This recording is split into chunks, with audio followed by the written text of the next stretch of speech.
but ultimately when the FBI got involved, I think, progress has been complicated. Le président Trump a commenté plutôt cette disparition qui demeure toujours très mystérieuse, même si certains indices s'ajoutent. Le FBI a doublé la récompense pour retrouver Nancy Guthrie, la mère de la présentatrice de NBC, portée disparue en Arizona depuis maintenant presque 2 semaines. 100 000 $ sont maintenant sur la table dans l'espoir de la retrouver. Alexis Chenoux est journaliste, correspondant en Californie pour Le Figaro. Il suit cette histoire de près. Il est avec nous cet après-midi. Bonjour à vous. Bonjour. On en est où à l'heure actuelle? Toujours pas de suspect en vue. Non, toujours pas de suspect en vue. Il y a eu 2 arrestations depuis le début de l'affaire. Une première arrestation qui s'est faite sur un homme d'origine californienne qui avait, suite à la vidéo de Savannah, la fille donc de Nancy, avait tenté d'arnaquer la famille en proposant une rançon de 6 millions de bitcoins. Ça a été la première arrestation il y a quelques jours. Et puis il y a une deuxième arrestation aussi qui a suivi en fait avec un second Tom qui était un livreur qui proche de la maison de Nancy et qui a été arrêté à bord de son véhicule avec sa femme, menotté, entraîné dans un poste et puis finalement relâché, aucune preuve n'étant contre lui.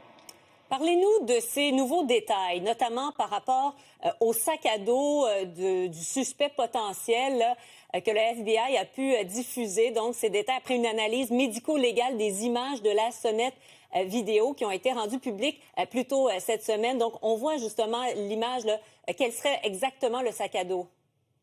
Effectivement, il y a plusieurs détails qui commencent à émerger et qui sont révélés par le FBI. Cette histoire de sac à dos, d'abord que le potentiel kidnappeur portait le jour de l'événement. Ce sac à dos provient d'un supermarché, du supermarché Walmart. Et puis, ce sac à dos, en fait, peut être une pièce à conviction puisque le FBI est en train d'enquêter sur où ce sac à dos a pu être acheté, dans quelles conditions. Donc, il y a une recherche qui est faite sur ce point. Il y a un deuxième événement aussi, deuxième détail aussi qui concerne le gant que portait aussi le potentiel kidnappeur.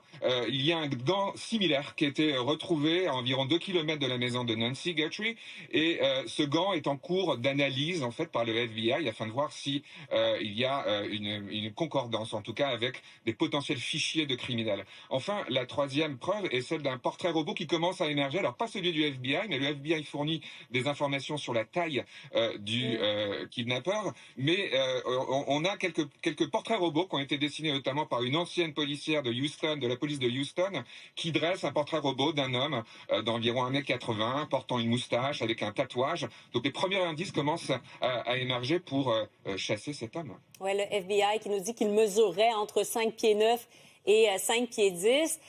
Jusqu'à présent, la famille n'a pas reçu d'informations là, ou de preuves comme quoi la femme de 84 ans est toujours en vie.